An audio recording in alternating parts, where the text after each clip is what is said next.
Hi Greg. How you doing? Okay, gents, as before, start off the broadcast with Greg.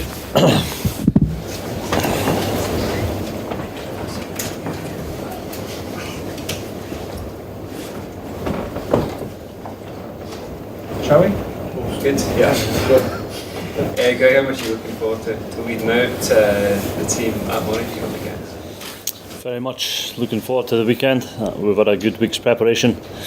So it's exciting. Anytime you get the opportunity to play BT Murrayfield is outstanding, and we want to put in a strong performance coming back home tomorrow.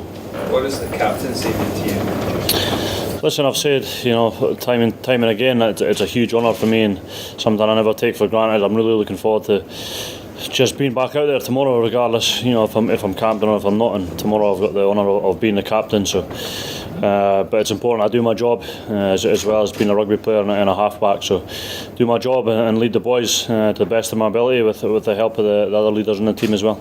You've seen quite a few of the guys you'll be up against over in France, playing with it and against them. How big a challenge are Fiji going to present to you?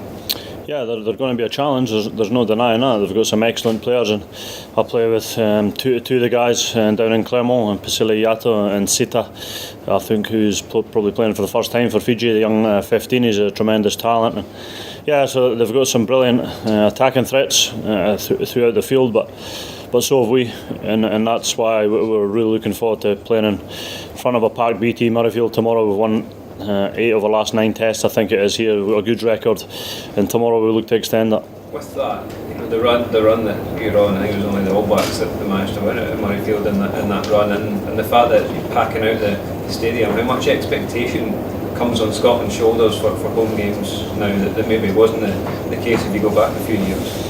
Yeah, well, I think it's there, and that's brilliant. For me, it doesn't go unnoticed by the players how quickly the stadium sells out. Maybe a few years back we probably wouldn't have sold Fiji game out, and now we have, and that's because of the expectation of the country for the team and the way the team have been playing. So again, it falls on us as a team and as a collective to perform tomorrow, and we've got 100% confidence in each other, and I've got that in the team that we can perform tomorrow. Is it going to be easy? No, it's not, but we need to play for 80 minutes and stick to our guns. You're reunited with Finn in the half-back pairing. We've seen you a few weeks ago turn up against him in France. How do you think he's developed since he came across? I think since he's settled in to Racing, I think you can all see such a quality rugby player he is, and he's going really well in the top 14 as well as Europe. And well, I certainly knew that before he left Scotland anyway. He's a quality player, and I think for both Finn and myself now being outside of Scotland, it's tremendous now when you come home and you meet up with the boys again and you get back to Murrayfield. So I know he's just excited about playing here tomorrow as I am, and but it's up to Finn and myself essentially to control the game, to do our jobs, and I've got every belief in the both of us that we can do that. Do you think he's going to another level with that move, obviously, to a massive European club? Do you think it's helped taking him to another level? I think it will in the long run. It's he's probably only played maybe 10 odd games so far, so that's difficult to say. And as I'll probably come back to my point I made, he was probably already there before he left. He's a wonderful talent and one I'm looking forward to playing beside tomorrow. And as are the other boys, he's very good at finding space and reading defences. And against a team like Fiji, that's a great trait to have. I was talking a couple of weeks ago about the way that the team, its mindset going into certain games, perhaps it struggles at times being favourites for certain games. How do you view that? Do you ever struggle into games against opposition that you're expected to beat and feel that there's a different mindset going on there? Well, we've talked a little bit about that, and in the past we look back to that Italian game, we're probably favourites and we never really performed, but we won the game, and again that's massively important. Clearly we want to perform tomorrow. And I think we can do that because we've talked a little bit about that, but it just comes back to staying in the moment, playing rugby and delivering skill sets, and I really tried to hammer that home this week against what's probably an unpredictable defence at times, so we're ready for all eventualities. Greg, how big a target is Japan for you? What would it mean to you to be involved in another World Cup? Oh, listen, it'd be tremendous to be involved in another World Cup, but there's a massive amount of rugby to be played between now and then, and that's certainly something on the horizon for sure. For me, it'd be outstanding, and that's probably one of my long-term goals. But I'm certainly not looking past tomorrow. There'll be a few big units running about out there for Fiji, so I better have my mind solely fixed on that at the minute. Otherwise I could be on the end of a couple of big collisions.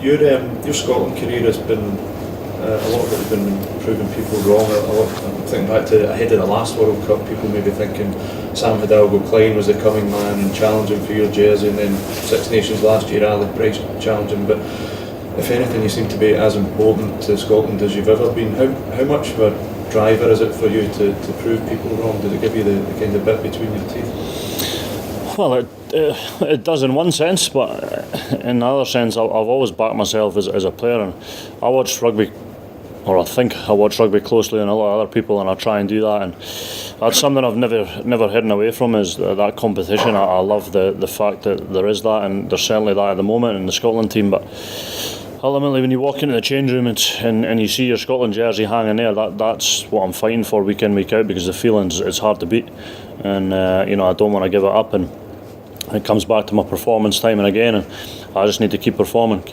and as a leader, keep performing as a player, and if I do that, I'll back myself to be selected. How was it when you joined Claremont?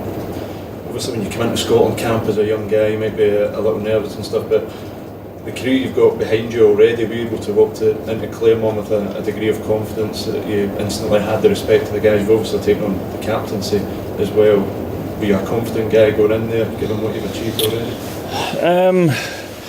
I'm confident when it comes to rugby stuff, yeah, for sure. I mean, I'm kind of maybe old school in one sense, that I like to just get in there, work hard, and almost, again, you got to, when you're moving away to another club, it's about re-establishing yourself with that group of players, and they might have seen you play, but they've not played alongside them, and that's a big part of rugby, is gaining the confidence of your new teammates, and I think I've probably got to that point now in Claremont, and that's probably coming through in the rugby this season.